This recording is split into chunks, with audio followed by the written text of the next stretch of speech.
सफेद को स्याह और स्याह को सफेद।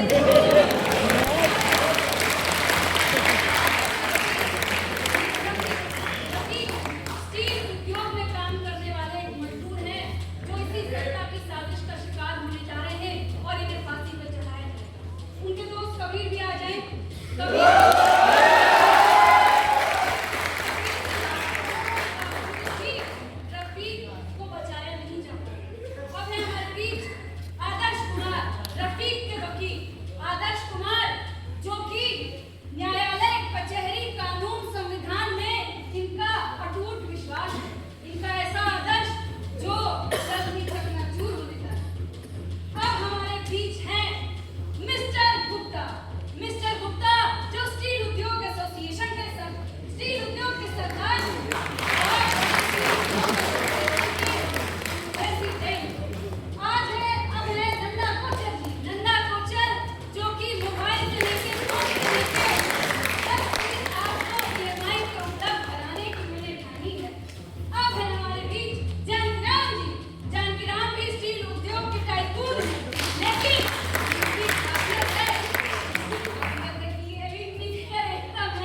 और इनकी फैक्ट्री में आग लगने वाली है जिनका साजिश मिस्टर गुप्ता ने रची है। अब है हमारे बीच सुरसुरवाला की फैक्ट्री में काम करने वाले मजदूर जो कि आलस को अपना जन्मसिद्ध अधिकार मानते हैं और इस व्यवस्था में यह जायज है। अब है हमारे बीच घोटाले लालची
मौत दी जाती है और इस साजिश में सरकारी जज, सरकारी वकील, जज और इसके साथ ही फांसीवादी गुंडा संलिप्त होते हैं।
मुजरिम रफीक हाजिर है जनाब।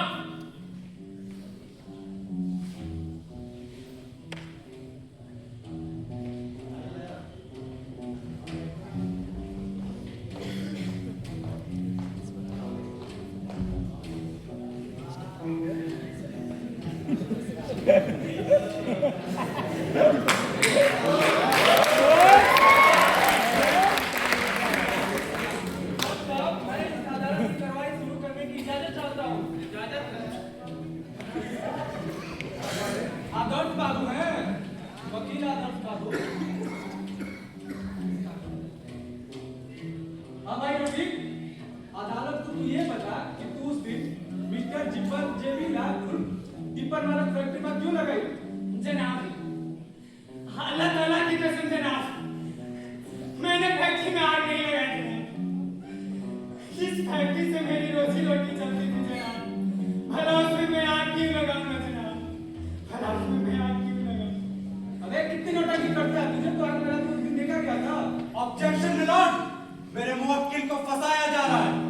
जिस दिन फैक्ट्री में आग लगी उस दिन रफीक फैक्ट्री में मौजूद ही नहीं था। ओ बहन, जरा टिपी नहीं और निकाल के फैक्ट्री की जगह बताओ।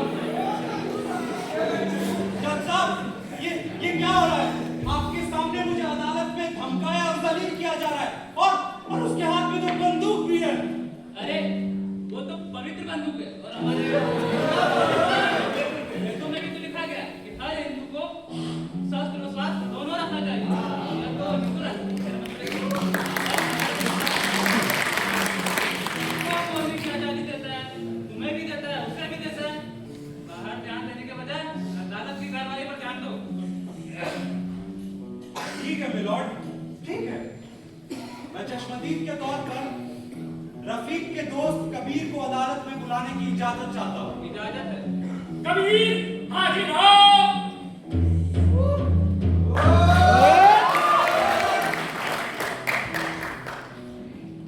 तो कबीर, तुम अदालत को ये बताओ कि जिस दिन फैक्ट्री में आग लगी तुमने उस दिन क्या देखा? जज साहब, उस दिन विश्वकर्मा पूजा का दिन था। अचानक फैक्ट्री में आग लग गई। कुछ मजदूर तो बचकर बाहर निकल गए, लेकिन बहुतों को तो आग ने निकल लिया। क्या रफीक उस दिन फैक्ट्री में मौजूद था? नहीं साहब, रफीक की मां तो लंबे दिनों से बीमार है। वह उनके साथ गांव की अस्पताल में था। इससे साबित होता है मिलोड कि मेरा मुवक्किल निर्दोष है। जिस दिन फैक्ट्री में आग लगी रफीक तो उस दिन शहर ही में मौजूद नहीं था। कबीर, आप जा सकते हैं। जज साहब, मैं अपने पक्ष को और मजबूत करते हुए फैक्ट्री के मालिक जेबीलाल को बुलाने की इजाजत चाहता हूँ। इजाजत है। जेबीलाल हाजिर हो।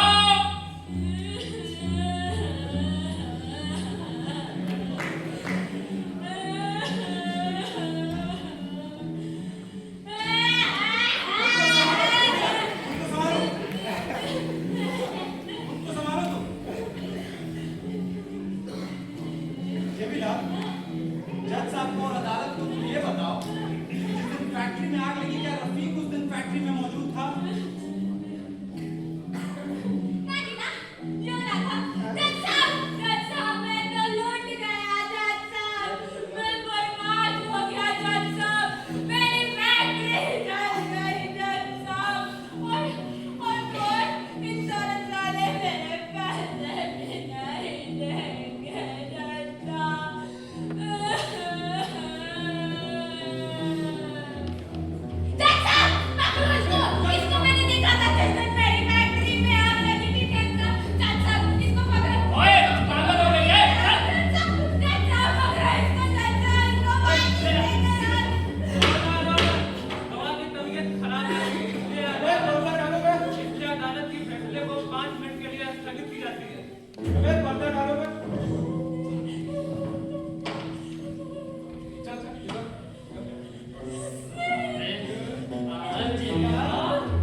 साजिश, यह जानने के लिए हमें बीते वक्त में जाना होगा।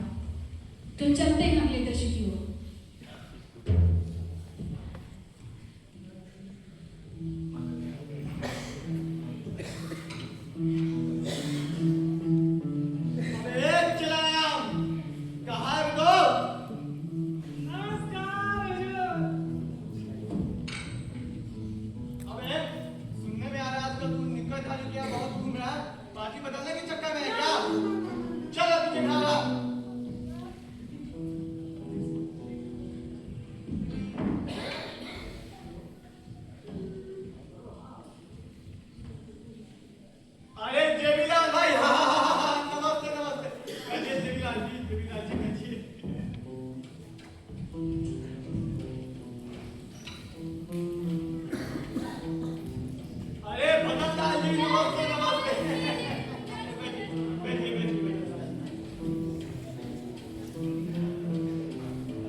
वहाँ भी जाना है ना, जिम भी कर सकते हैं। और ये लोगों को ईएमआई पे लोन देते फिरती है। सरकारी मदद की जरूरत सबसे ज्यादा हमें है, छोटे उद्योगपतियों को। अरे तो आपके भी तो अखबार निकलते हैं और फिर यही बात आपने अपनी अखबार में भी छापी थी। इन्हें भी कुछ दे दीजिए, दे दीजिए। अरे लॉलीपॉप हो रहे हैं, जो इन्हें भी कुछ दे दीजिए। अरे हाँ, और ये बात दिल्ली तक पहुंचाए। ये मिलान भाई, तुम संघर्ष करो, हम तुम्हारे साथ हैं। अरे हम व्यापारियों को भी आर्थिकी पर तुम लोगों की जानकारी बिल्कुल बर्दाश्त नहीं है। कोडनलाल जी, इस विकास नगर के विकास के लिए हमने कितना सहयोग किया है और कितना सहयोग दिया है।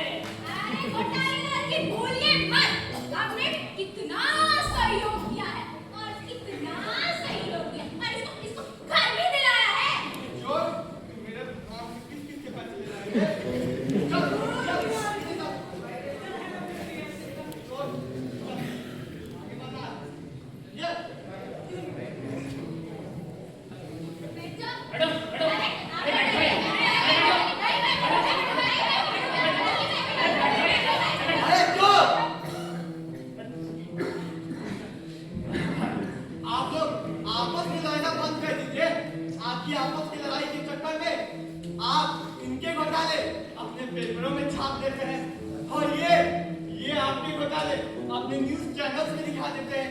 इसके चक्कर में भाई पब्लिक के सामने हमारे सारे घोटाले आ जाते हैं। डरिए मत। घोटाला घोटाला घोटाला जिंदाबाद घोटाला। घोटाला की बात हो रही थी, घोटाला की बात हो रही है। पैसे लेके आए हो दिक्कतधारियों से।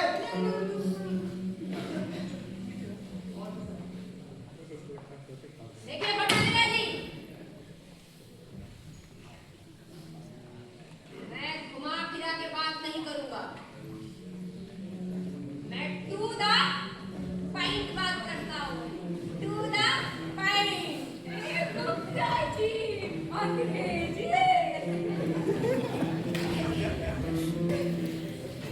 इस बार के बजट से कम 100 करोड़ का बेल आउट पैकेज मिलना ही चाहिए। क्यों नहीं मिलना चाहिए? अरे हमें मिलना चाहिए भाई। हमें मिलना चाहिए। हमें मिलना चाहिए। अरे चुप चुप।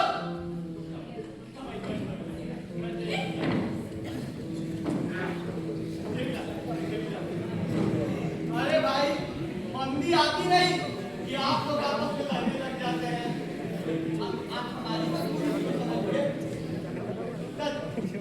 इतना बड़ा बेड़ा उठा के कभी नहीं होता है। आप लोग बड़े पूंजीपति हैं गुप्ता जी, और ये भी तो अन्य पूंजीपति है।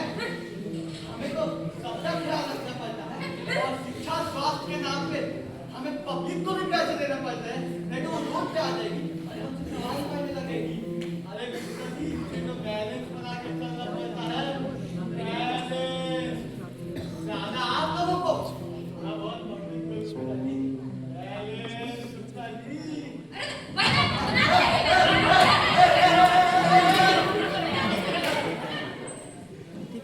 बिगड़ गया बैलेंस भाई।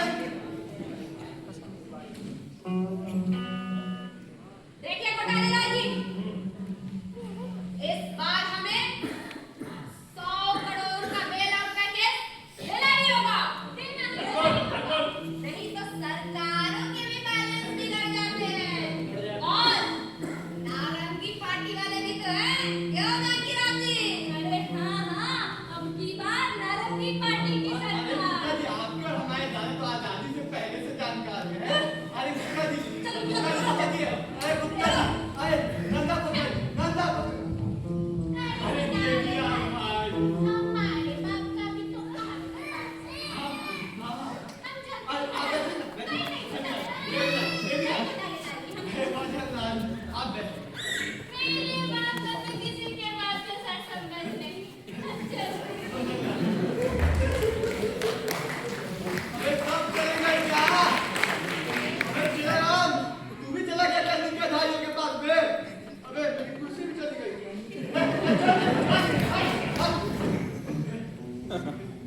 चलिए गया सब। ले लीजिए।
स्टील का जूठा तो चौपट है ही, मोबाइल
बर्बाद होना होगा। फिर घोटाले लाल हमारी एसोसिएशन को दिलवाएगा बेल आउट पैकेज। पर जेबीलाल की फैक्ट्री जलने से हमें कैसे मिलेगा बेल आउट पैकेज? कैसे मिलेगा? जेबीलाल की फैक्ट्री में आग लगेगी, आग, और मीडिया के जरिए हम ये बात फैलाएंगे, जेबीलाल पर हमला मतलब हमारे स्टील उद्योग पे हमला, और स्टील उद्योग पे हमला हमारे शहर पे हमला है। इसलिए हमारे उद्योग को, उद्योग के लिए सरकार को बेल आउट पैकेज देना ही होगा। और क्या, इसका सबसे बड़ा हिस्सा हमें मिलेगा।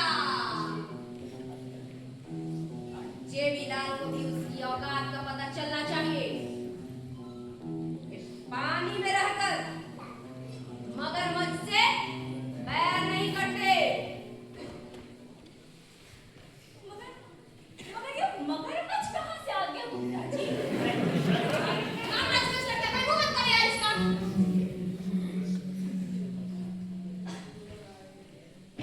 और पैकेज के एक हिस्सा हम छोटी कंपनियों के पूंजीपति को भी देंगे, और वो भी हमारे हाँ में हाँ मिलाएंगे। यो भाइयों। हाँ, अरे गुप्ता जी, लेकिन जेबीलाल की फैक्ट्री में आग लगाएगा कौन? हाँ, इस काम को अंजाम देगा गंगा, गंगू भाई। गंगू? हाँ, वो निक्करधारी, वो गुंडा जो अपने चेले झंगू और मंगू के साथ पिस्तौल और तमंचा लिए वो रक्षा करता फिरता है, वो मंगू? हाँ भाई। अजी, तो कल से बाजार में क्या ये कहोगे कि हमारे माल खरीदो वरना कफन खरीदो? अरे भैया सुरसुर वाला, जरूरत पड़ने पर तो हमें गधों को भी बाप बनाना पड़ता है। समझे नहीं समझे? गधा? बाप? अरे हम नहीं समझे।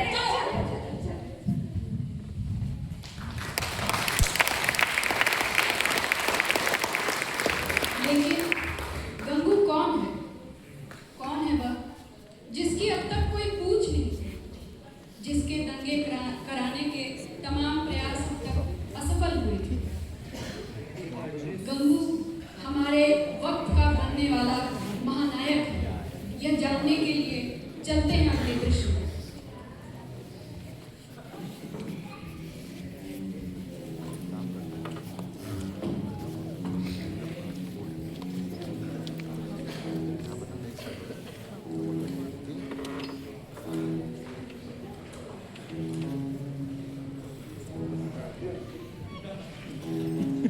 मजा आ रहा है गंगू भाई? जी साहब।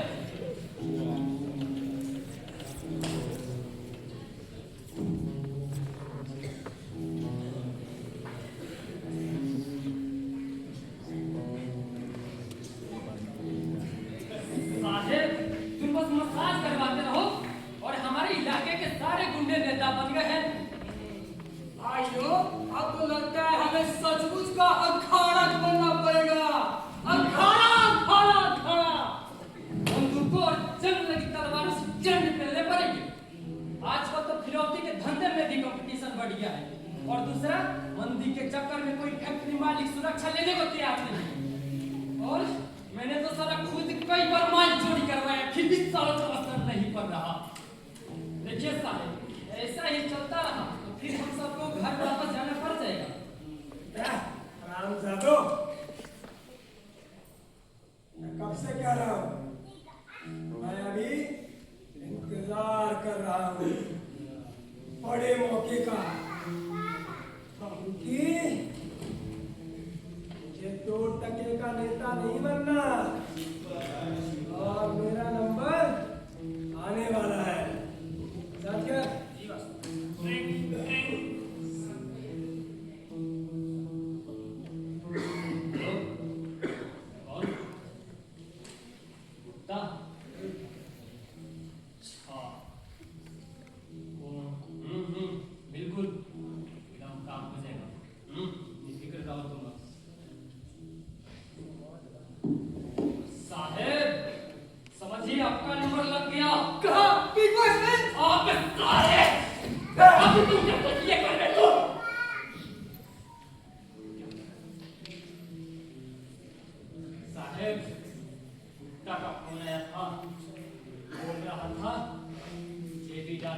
फैक्ट्री में आग लगा दी है, वो भी उस समय जब फैक्ट्री में काम चल रहा हो, और इस काम के पूरे 30 लाख रुपए मिलेंगे हमें।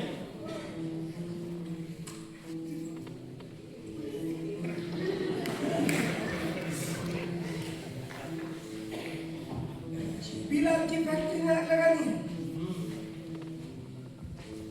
जरूर कुछ बड़ा पक रहा है। वो निक्कर एकता मंच का एक आदमी है ना एसोसिएशन में।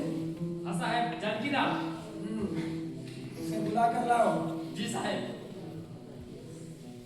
आज तक इन पूंजीपतियों ने गधे की लीद से भी कम इज्जत की है मेरी,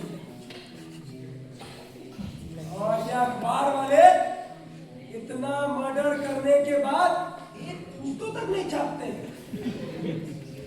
अब इनको बताता हूँ मेरी औकात क्या है।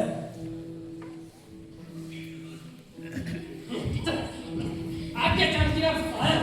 राम राम गंगू भाई, आपने हमें याद किया। बताइए आपकी क्या सेवा कर सकता हूँ? सेवा तो तू करेगा बेटा।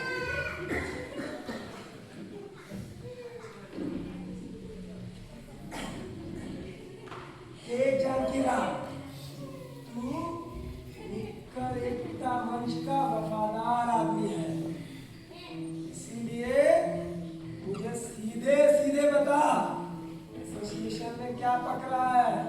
अरे गंगू भाई, हम तो निक्कर, मेरा मतलब लंगोटिया यार है। हमने तो साथ में दीक्षा ली थी कि हिंदू राष्ट्र की सेवा में अपना तन और मन दोनों लुटा देंगे। मेरा मतलब धन ही धन ही। अरे माँ मत, सीधे सीधे बोल। माफ कर दो गंगू भाई, ये सब गुप्ता की कारस्तानी है। जेबीलाल की फैक्ट्री में आग लगवाकर सरकार से 100 करोड़ का बेलम पैकेज लेने की योजना है, और तो मीडिया के जरिए जनता में राय भी बनाई जाएगी। अच्छा, ये बात है।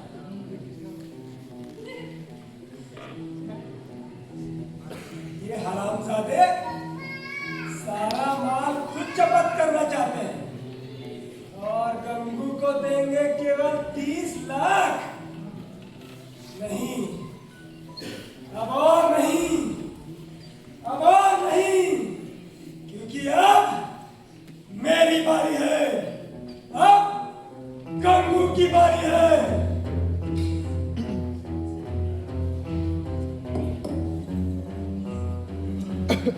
जेबीलाल की फैक्ट्री मुसलमानों का गढ़ है। हिंदू और मुसलमान एक साथ काम करते हैं।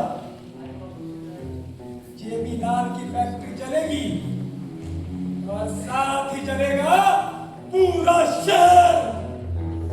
छंगू, जी मालिक। केरोसिन के कनस्तर इकट्ठा कर। जी जी। गैस के सिलेंडर इकट्ठी कर। जी जी बॉस। तलवारें इकट्ठी कर उनको। जानकी राम, गुप्ता के साथ मेरी एक मीटिंग फिक्स कराओ।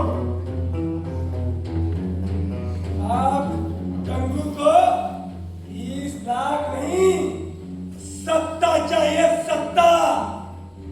और मेरे उद्धार के लिए लोगों को हलाल होना ही पड़ेगा।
चुप हो जाइए ना आज।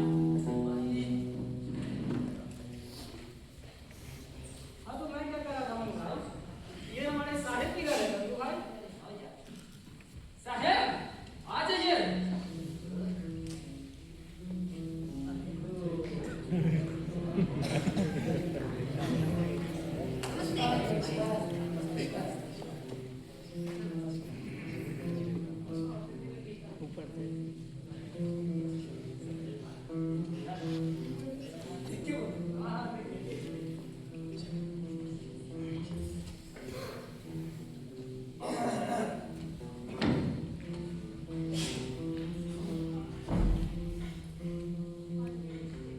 तमाम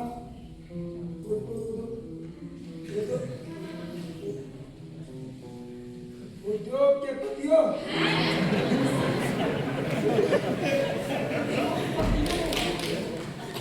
तमाम उद्योगपतियों, मैं आपसे कुछ कहना चाहता हूं।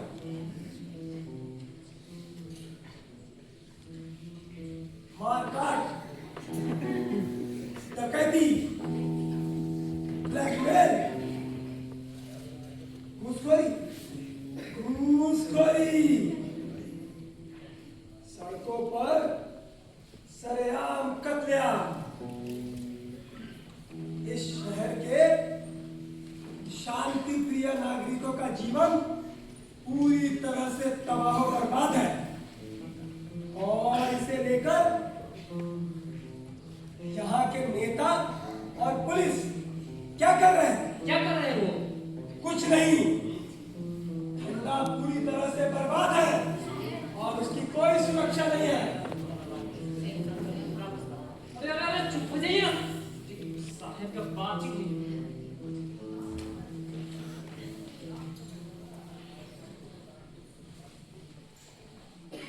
इस शहर का एक ही नियम है, वार करो इससे पहले कि कोई तुम पर वार करे।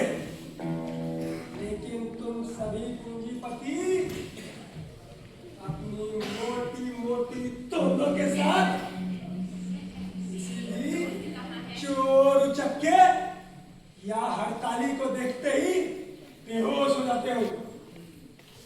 इसीलिए तुम लोगों को मेरी जरूरत है। लेकिन कोई भी चीज मुफ्त में नहीं मिलती। तुम्हें अपनी मोटी कमाई का एक हिस्सा मेरे चुनाव के प्रचार में पार्टी के फंड में देना होगा और इसके बदले में मैं तुम्हें सुरक्षा की गारंटी दूंगा। आने वाले चुनाव के बाद ये निवेश तुमको सूद समेत वापस मिलेगा। भाइयों, हम लोग भी बिजनेस के आदमी है भाइयों, और इस बारे में स्टील उद्योग के सरताज मिस्टर गुप्ता आपसे बात करेंगे।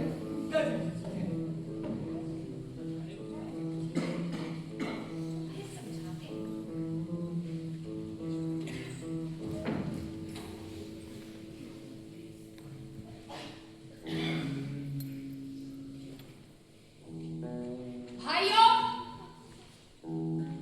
गंगू अपना ही आदमी है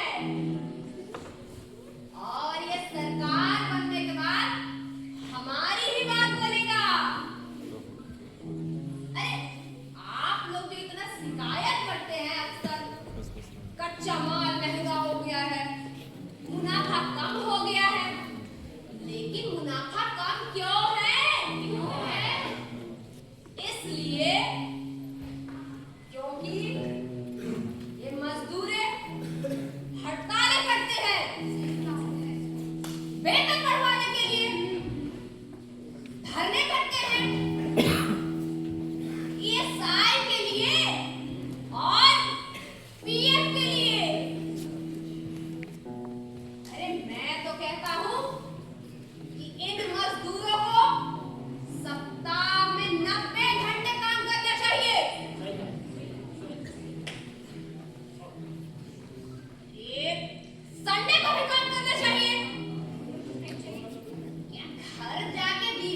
जब ये लोग यूनियन बनाते हैं, ये लोग सड़कों पर उतरते हैं, नारे लगाते हैं, हड़ताल करते हैं, अशांति फैलाते हैं, तो मैं इनसे कहता हूं, हरामजादो, औकात मत भूलो। मंदी के इस दौर में गंगू ही वो आदमी है जो आपका मुनाफा मरने नहीं देगा। मंदी चाहे कहीं से आए, जाए न जाए, मैं मजदूरों के काम के घंटे बढ़ाऊंगा। मैं इनके वेतन को घटाऊंगा और तो और इन श्रम कानूनों के वजह से जो इनको मुफ्तखोरी की आदत लगी है, इन श्रम कानूनों को भी खत्म कर दूंगा। मैं धरना प्रदर्शन रोक लगा दूंगा, लेकिन इसके बदले में आपको मेरी एक सेवा करनी पड़ेगी।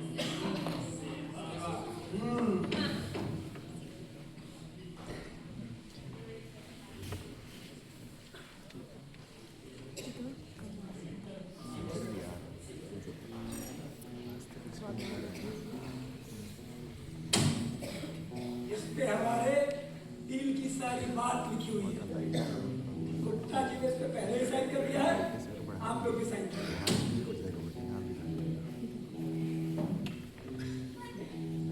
गुप्ता जी, गंगू भाई, हमारा धंधा तो सही चल रहा है, हमें मिल चाहिए सुरक्षा, सुरक्षा, समझे।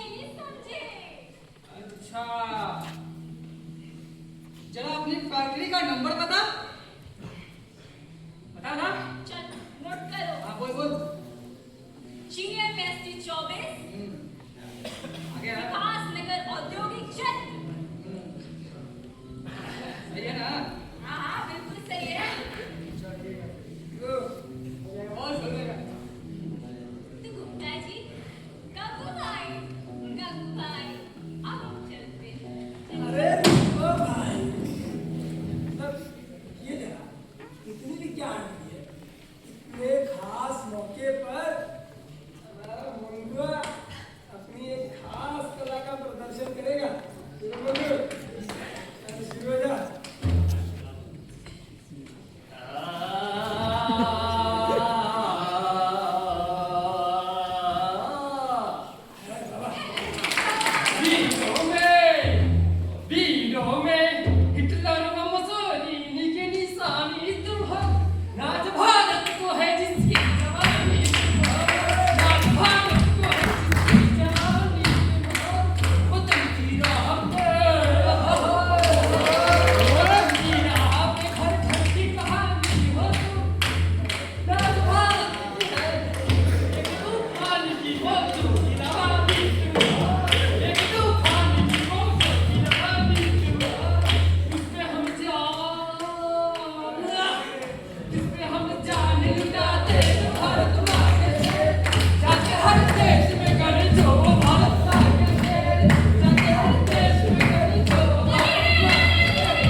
हम देखते हैं कि किस तरीके से गंगू ने मीडिया पर काबू पाया।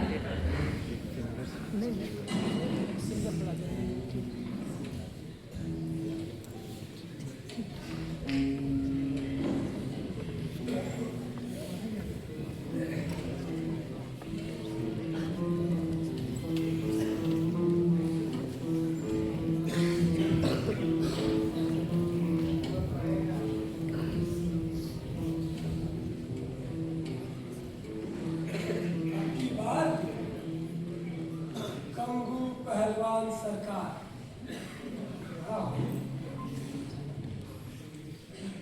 कंगू पहलवान सरकार अब की बार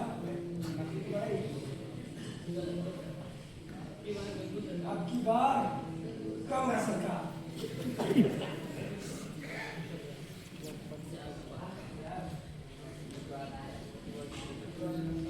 अब की बार कंगू सरकार। ये सही है ना? ये सही। अब की बार गंगू सरकार। विकास नगर के भाइयों, इस बार के चुनाव में गंगू को भारी मतों से विजयी बनाइए, क्योंकि गंगू ही वो आदमी है जो आपके सपनों को पूरा करेगा। याद रखिए।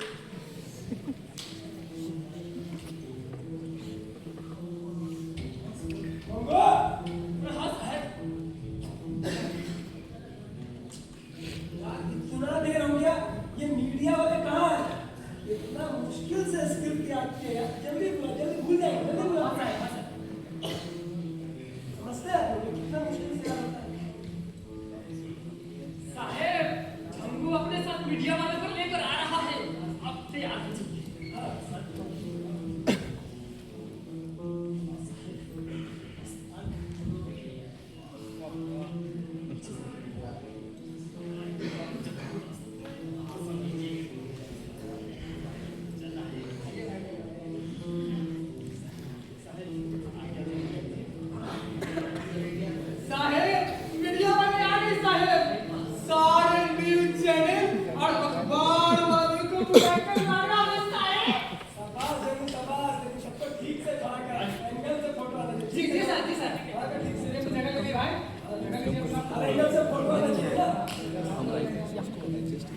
आप लोग ठीक से फोटो निकालिएगा, ठीक से। उसको टच करोगे तो ज़्यादा बढ़ेगा। हमारा नारा है,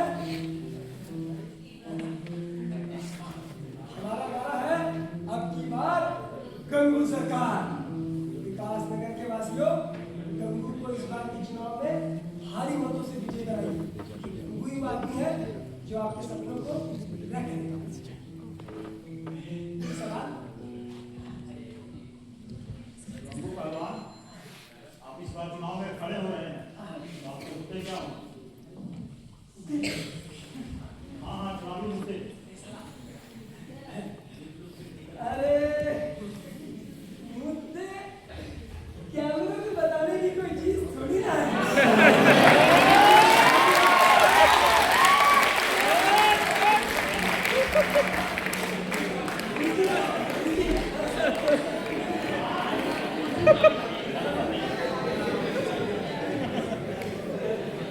और ऐसा सुनने में आया कि आपने व्यापारी को मोहल्ले में धंधे करवाने दंगे में आप और आपके लोग लूट, हत्या और बलात्कार में शामिल थे। और बोला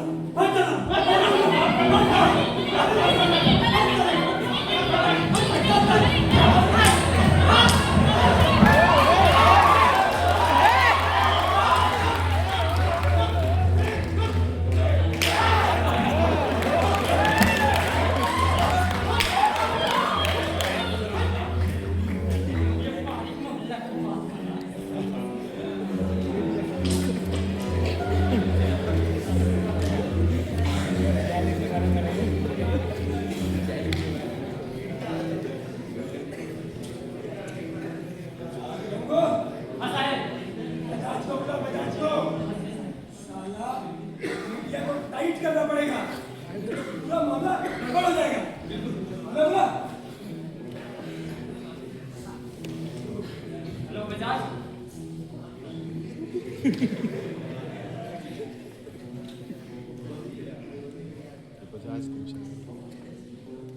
साथियों,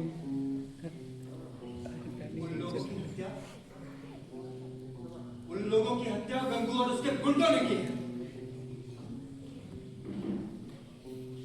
और हमें इसके खिलाफ आवाज उठानी होगी। हम इसे लोगों के बीच ले जाकर गंगू का भंडाफोड़ कर सकते हैं। लेकिन अगर हम सवाल पूछेंगे तो हमें तो जोखिम उठाने पड़ेंगे।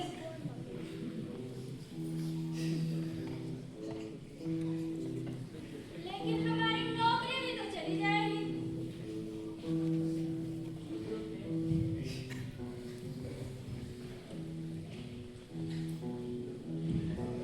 नमस्ते गुरु भाई। परेशान कर रहे हैं क्या बात? अरे बजाज, तुम्हारे ये मीडिया वाले हमसे उल्टा सीधा सवाल पूछते हैं। कोई हमसे हमारा मुद्दा पूछता है और कोई वो व्यापारी मोहल्ले वाले घटना की बात पूछता है। ये सब चलेगा तो एकदम गड़बड़ हो जाएगा सब कुछ। सब मैनेज करो। और इन दोनों पत्रकारों का हत्या का आरोप हम ही पर आ रहा है, इसे संभाल लेना बजाज। ठीक है, मैं देखता हूँ।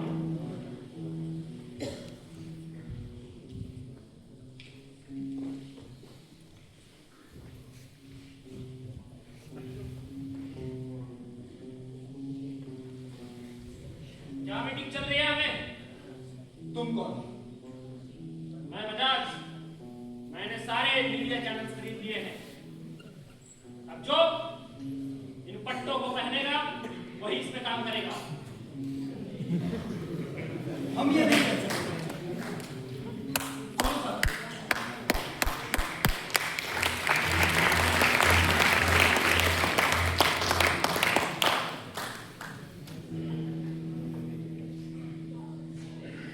तुम नहीं चलोगे? और तुम भी नहीं जाओगे? रवि जी चले गए।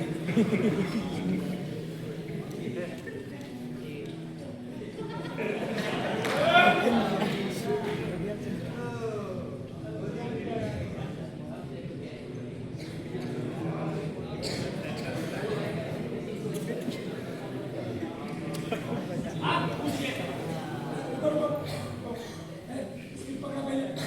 सारा क्या बोलेगा तो लगती है।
आइए जानते हैं अगले दृश्य में।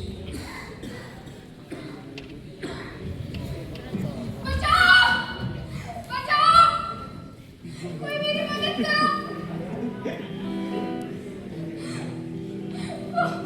वो नहीं मेरे पीछे खड़े हैं। इन दलितों की परछाई पड़ने से पहले मैं मर जाना पसंद करूंगी।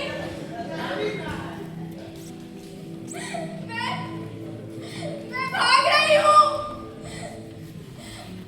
गुजरात से अयोध्या, अयोध्या से मेरठ, मेरठ से दिल्ली, दिल्ली से नूह, नूह से संबल।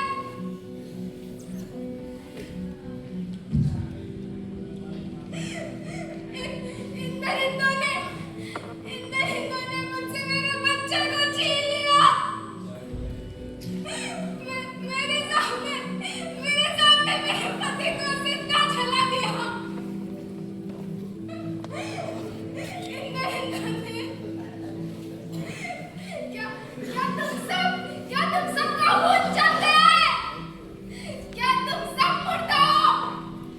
इन दरिंदों, इन हत्यारों के खिलाफ मुड़ खड़े होने की हिम्मत क्यों नहीं जुटा रहे? याद रखो, अगर यूं ही चुप रहे तो ये किसी को नहीं छोड़ेंगे। ये किसी को भी नहीं छोड़ेंगे। ये किसी को नहीं बख्शेंगे। ये किसी को भी नहीं बख्शेंगे।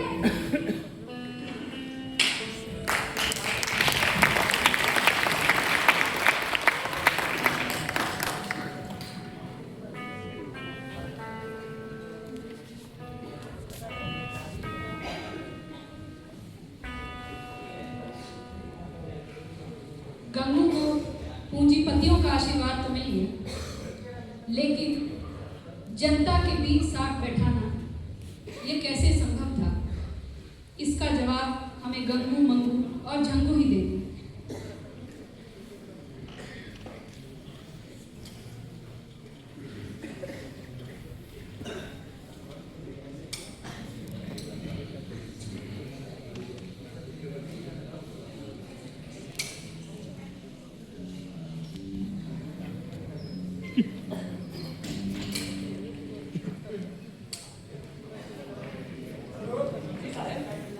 तो मैं क्या कह रहा था?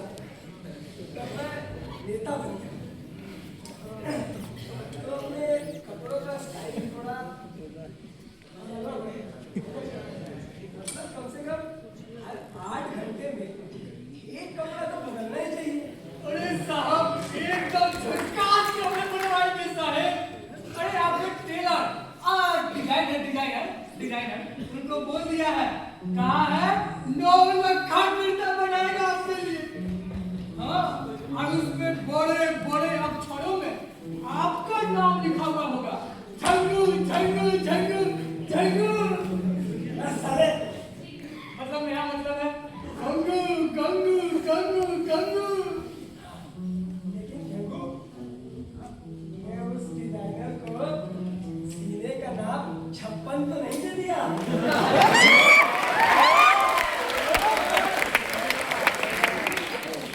भाई,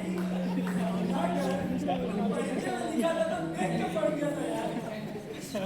लेकिन साहेब, मैं ये कह रहा था कि अपने वो जो होते हैं ना कलाकार के बाबू टाइगर, और वो लड़के लड़कियां आजकल के, अच्छा, ये व्हाट्सएप वाले, इनको आपके चेहरे और कपड़ों से काफी फर्क पड़ता है साहेब। हाँ, और यही लोग सबसे ज्यादा टिपी टिपी बोलते रहते हैं साहेब। हाँ, अरे कपड़े तो ले लेना और चश्मे भी। कब तक पर्ची देखकर भाषण करते रहोगे साहेब? तो क्या करूं बब्बू? जनता के बीच तो ये सब नहीं चलेगा। और वो गुप्ता और उनके सारे लोग तो आपके भाषण पर ताली बजाएंगे, लेकिन हम लोग क्यों बजाएंगे? हम लोग तो उनकी वाट चलाने वाले हैं। और देखिए, आपको ऐसे बोलना होगा ताकि लगे कि गंगू ही वो आदमी है जो उनका उद्धार करेगा। और कपड़ों के साथ साथ बोलने की भी कला होनी चाहिए। ये जो छोटे लोग हैं ना, ये लोग मालूम ही नहीं है आप मुझे बना रहे हो। अरे इनकी चिंता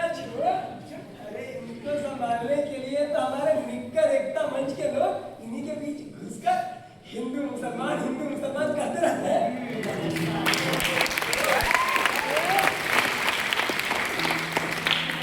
ये तो सब ठीक है, लेकिन विकासनगर से पूरे वोट लेने की दंगा और गुंडागर्दी से तो काम नहीं चलेगा।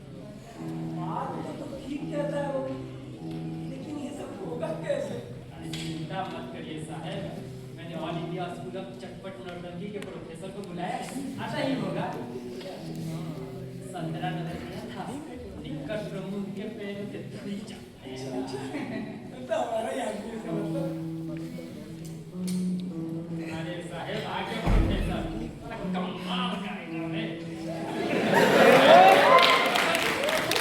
नमस्कार भाई, मुझे याद किया, बताइए मैं आपकी क्या सेवा कर सकता हूँ? साहब ये एकदम झक्कास वाला आइटम प्रस्तुत करना बे। रुको, तो बात में मैं क्या सोच रहा था कि मैं कुछ ऐसे देखिए भाइयों, मैं कंगू विकासनगर के सारे हिंदुओं का नेता, मुझ पर हमला, सारे हिंदुओं पर हमला। जिस तरीके से हिटलर ने जर्मनी में यहूदियों को सबक सिखाया था, मैं इन टोपी वालों को भी वैसे ही सबक सिखाऊंगा। मैं मजदूरों के सारे हक छीन लूंगा और हिटलर का मॉडल पूरे विकासनगर पर लागू करूंगा।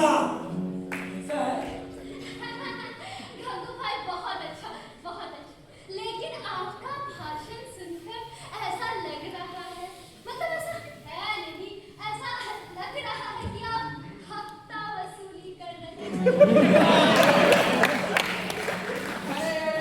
पहले हमारे साहिब वही तक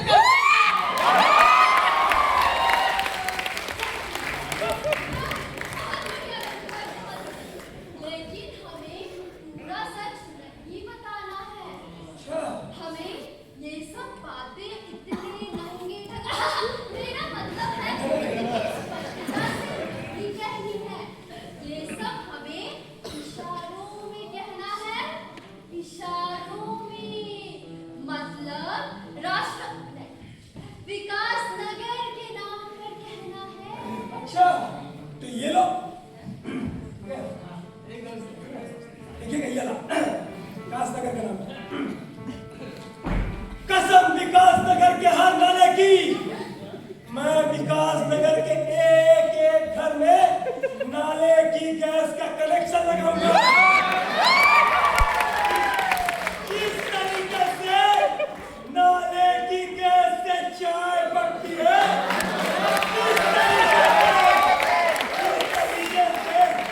इस तरीके से एपी के स्वाद से तू है भी निकलता है। इस तरीके से सिकंदर दिल्ली से बिहार आया, उस तरीके से गंगू विकासनगर के बहुत अच्छा गंगू भाई, बहुत अच्छा, बहुत अच्छा, बहुत अच्छा, बहुत अच्छा। मेरा मतलब है नाइस, बहुत अच्छा। लेकिन हमें असल में आप क्या है ये नहीं बताना है। हमें तो आपकी एक छवि पेश करनी है।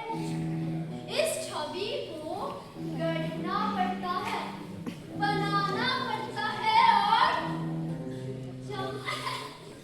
चमकाना पड़ता है। अब आप वो सब छोड़िए, मैं जैसा कहता हूँ वैसा। ठीक है। विकासनगर के भाइयों और बहनों, विकासनगर के भाइयों और बहनों, कुछ शब्दों पर जोर देना होगा, कुछ शब्दों को खींचना होगा। विकासनगर के भाइयों और बहनों, विकासनगर के भाइयों, लेकिन थोड़ा भी भाव भंगिमाओं का अपने हाथों का इस्तेमाल करिए। फिर से विकासनगर के भाइयों और बहनों,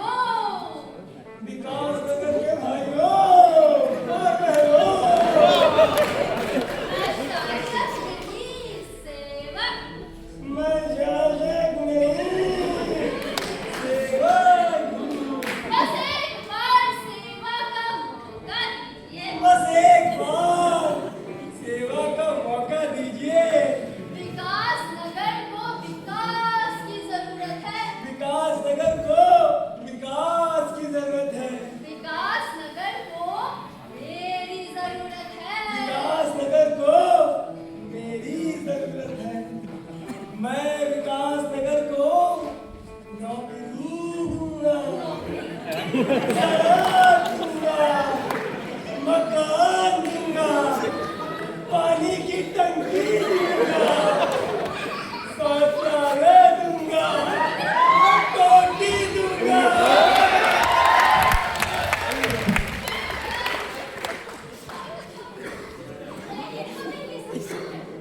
हम असली मुद्दों पर नहीं बोलते हैं। हमें बोलना है विकास, आत्मनिर्भरता, पवित्रता, विश्वगुरु। मैं अभी ही निक्कर प्रभु के निक्कर मेरा मतलब उनके चरणों की धूल लेकर आया हूँ। उन्होंने कहा है हम राजनीति का सौंदर्यीकरण करते हैं। ये क्या है भाई? मैं समझाता हूँ। मतलब हमारी राजनीति एक नौटंकी है। आप, मैं और यह सब एक नाटक नहीं तो है। हमारी रैलियों में भव्य नाटक चलता है। हमारा मंच नाटक का भव्य मंच, और इस नाटक के मंच के महानायक हैं आपका भाषण ही शासन है।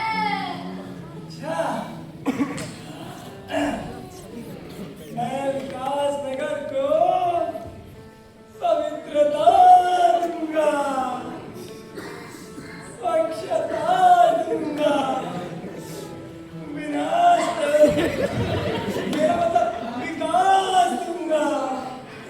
अरे साहेब एकदम चमकिए साहेब, एकदम आपके ड्रेस से मैचिंग करता है साहेब। शाबाश प्रोफेसर, शाबाश। इसी बात पर हम तुम्हें भारत रत्न दिलवाएंगे।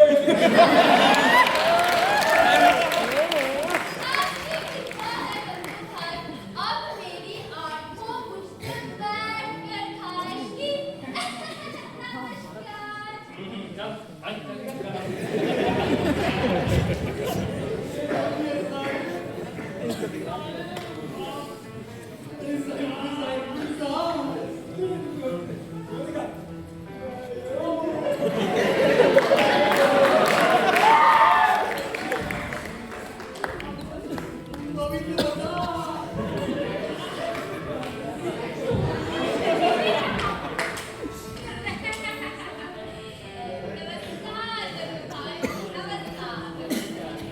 नमस्कार, नमस्कार। मैं बस ये देखने आया था, तैयारियां ठीक चल रही है ना? जेबीलाल की फैक्ट्री में आग लगाने की और दंगे कराने की। अरे हमारे रहते हुए आप दंगों की चिंता छोड़ दीजिए। दंगों की तैयारी हम आज से नहीं, सालों से कर रहे हैं। सालों का अनुभव है हमारे दंगा करने का। और हमारे निक्कर एकता मंच के लोग हर बस्ती, हर मोहल्ले में घुस करके स्कूल और अस्पताल चला रहे हैं, और कोई उनको बस्ती में रोकने वाला नहीं है। क्या है कोई रोकने वाला?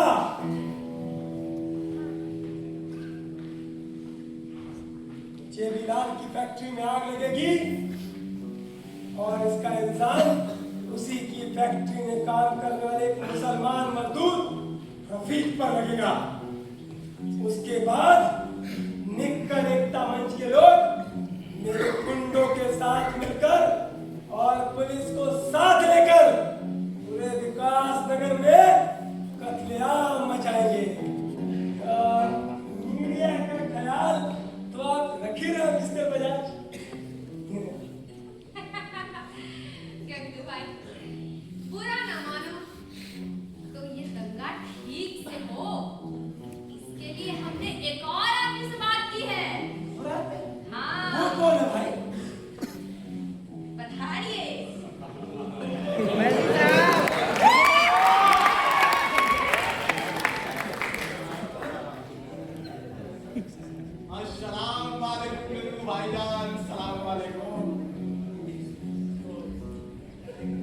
सरदार अली खान, हबीबे इस्लाम, मोहम्मद अली खुवैसी हाजिर हैं।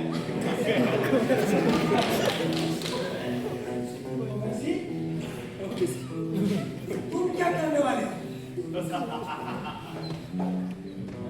आप उधर हिंदुओं को कत्लेआम के लिए भड़काइए, मैं अपने मजहब के लोगों को भड़काता हूँ।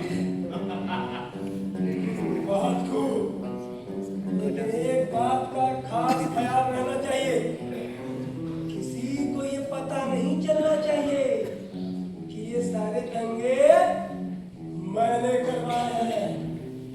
ऐसा लगना चाहिए कि लोग आपस में धर्म के नाम पर लड़ गए।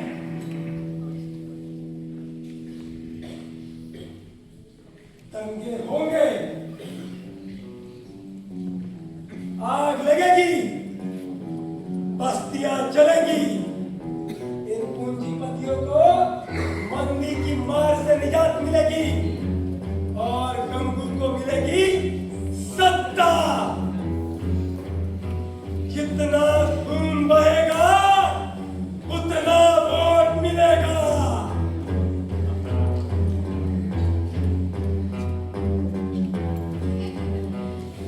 गंगू भाई, मैं तो पूजा पाठ करने वाला धार्मिक इंसान हूँ, एकदम शुद्ध शाकाहारी। खून खराब की बात सुनने मात्र से मेरे को जी मचलाने लगता है और तो और उल्टियाँ भी आने लगती है। देखो, तुम खूब दंगे कराओ, आग लगवाओ, तुम जैसे करना है बर्बाद करो, लेकिन मैं चलता जब इंसानों का खून पीते हो तो शर्म नहीं आती है, और उसके बाद कहते हैं कि मैं शाकाहारी हूँ, शाकाहारी हूँ। जगो, चल दंगे की तैयारी कर। जी साहब, जी साहब।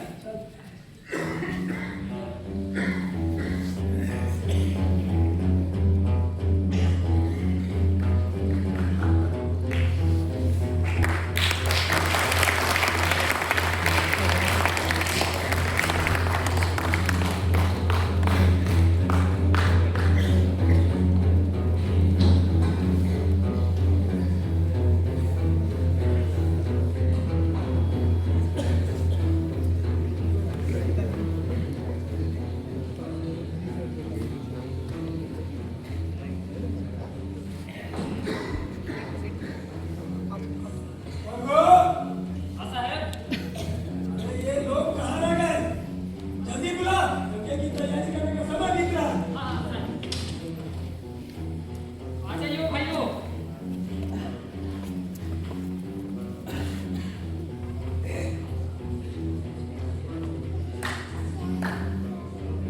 गंगू, सबको तलवारें दे।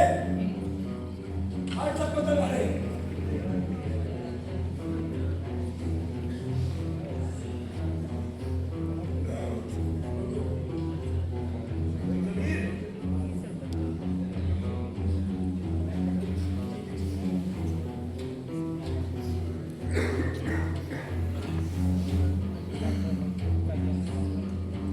भाइयों, हमारे हिंदू भाई जेबी लाल की फैक्ट्री पर हमला हमारे धर्म पर हमला है, और ये आग किस दिन लगाई गई?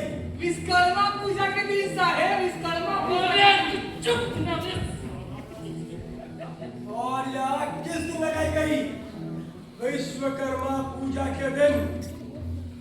ये इनके मजहब के लोगों के द्वारा हमारे धर्म पर हमला नहीं तो और क्या है? हमें इसका बदला लेना ही होगा।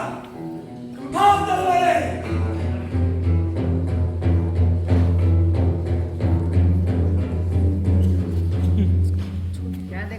छोटा पूरा हो गया।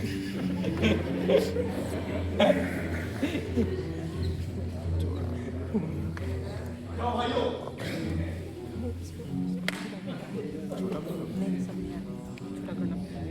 उसका डर होगा ही नहीं। देखो 1.1 पे है, 1.0 पे ही रहता है। छोटा मत करो।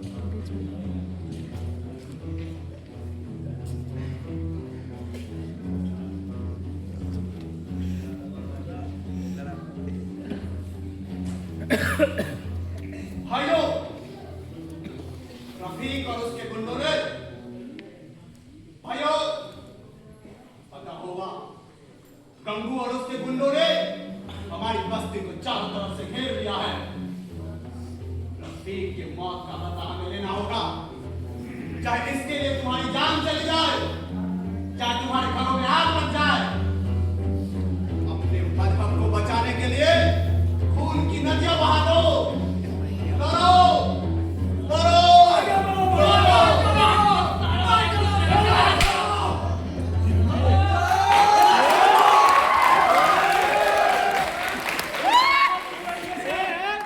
कौन तबाह होगा, कौन बर्बाद होगा? हम और हमारे ही भाई बंधु, इसमें कोई नेता नहीं बनेगा।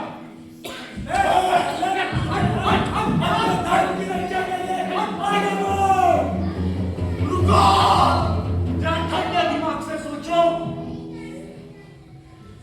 जरा संचय दिमाग से सोचो।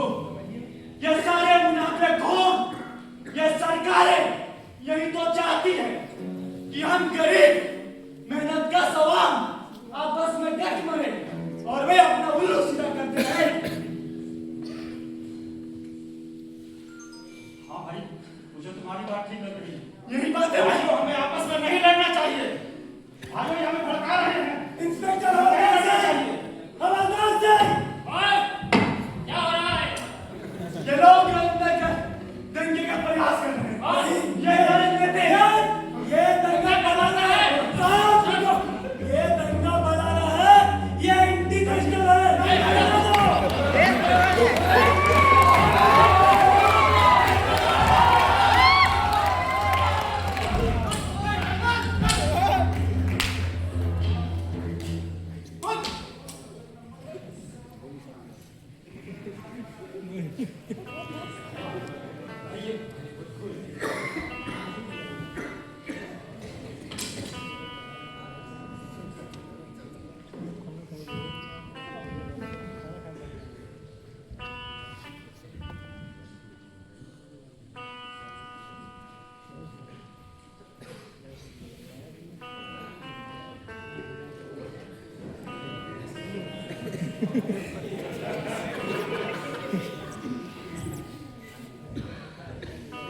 अब की बार गंगू सरकार।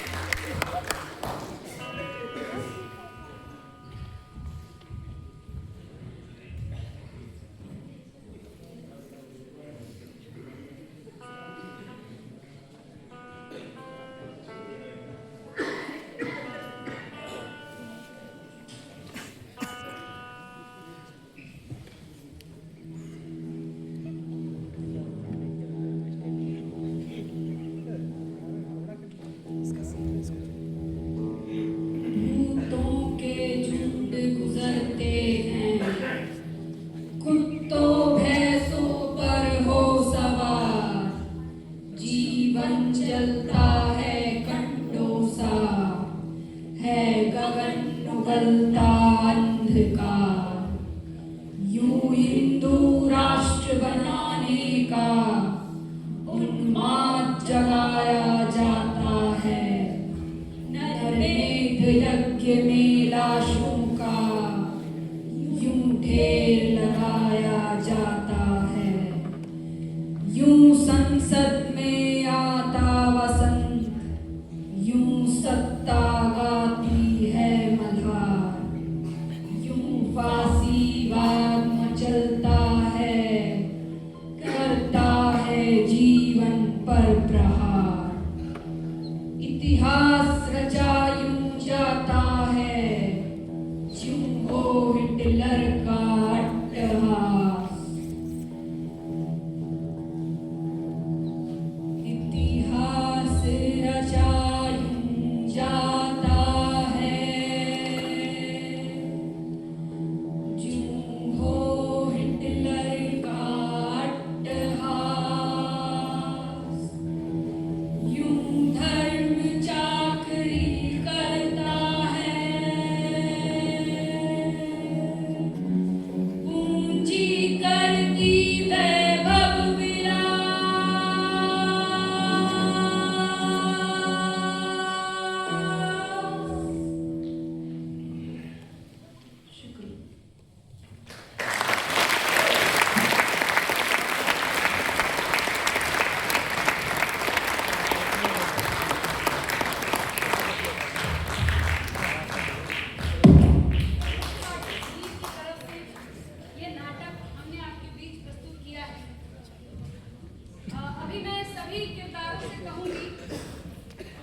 जो इस पूरे नाटक को जिन्होंने निर्देशित किया है, मैं साथी सनी को बुलाना चाहूँगी। वो चंद बातों के साथ इस नाटक को यहाँ पर समाप्त ही करेंगे। और इसके साथ ही एक छोटी सी अपील है कि बाहर हम लोगों ने चर्चा का सत्र भी हम लोग चाह रहे हैं कि ये जो प्रयास है एक छोटा सा, उस प्रयास में जो प्रेस्टीज शैली में हमने तैयार किया है, उस पर आप सभी लोगों का फीडबैक, आप सभी लोगों की बातचीत और इस पूरे नाटक के जरिए हम जो बात कन्वे करना चाह रहे हैं उस पर भी हम लोग चर्चा करेंगे। तो साथी सनी से मैं कहूँगी कि वो आ जाए।